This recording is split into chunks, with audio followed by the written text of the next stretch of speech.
ආයිබෝවන් අද මම හැදුවේ කට්ට සම්බෝලයක්. මේ තියෙන්නේ මං හදපු කට්ට සම්බෝලේ. මේ තියෙන්නේ කුඩු කරගත්ත උඹලකඩ. මේ කරපිංච රම්පෙක් හීනිවට කපාගෙන. මේ කෑලි මිරිස්. මේ බීලුණු ගෙඩි දෙක තුනකුයි සුදු ලුණුයි. මුලින්ම මම තෙල් ටිකක් ලිපේ තියලා ඒකට සුදු ලුණු ටික එකතු කරගෙන හොඳට බැද ගන්නවා. ඊළඟට මම බීලුණු ටිකත් එකතු කරනවා මේකට. මේ ටික රන්වන් පාට වෙනකම්ම හොඳට බැද ගන්න ඕනේ. මගේ මේ වීඩියෝ එක හොඳ නම් ලයික් කරලා කමෙන්ට් කරන්න. සබ්ස්ක්‍රයිබ් කරලා මාත් එක්ක එකතු වෙන්න. දැන් මේ ටික මම හොඳට බැද ගන්නවා.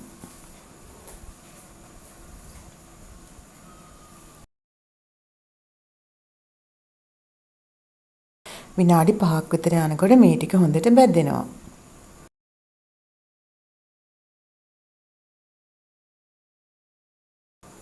ඔන්න දැන් පදම හරි.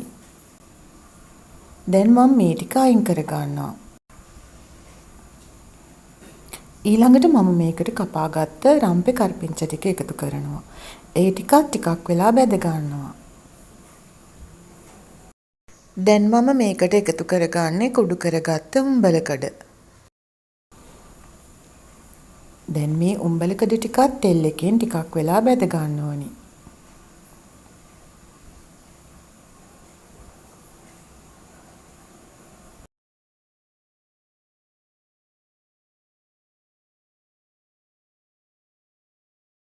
ඊළඟට මම මේකට කෑලි මිරිස් එකතු කරනවා.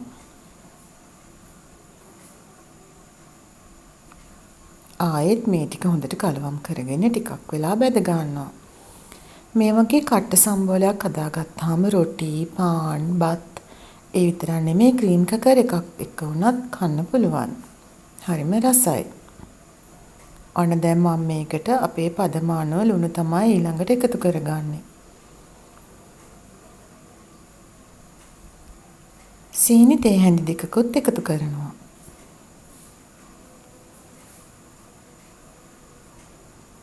දැන් ආයෙත් මේ ටික හොඳට කලවම් කරලා බැද ගන්නවා.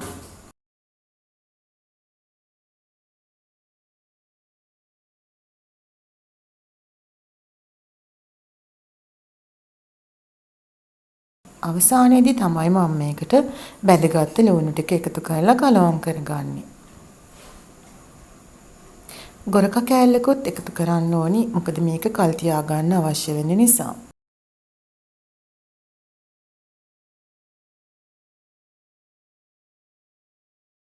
ඊළඟට මම මේක හොඳට නිවෙන්න තියලා බෝතලයකට දාලා අරන් තියාගන්න.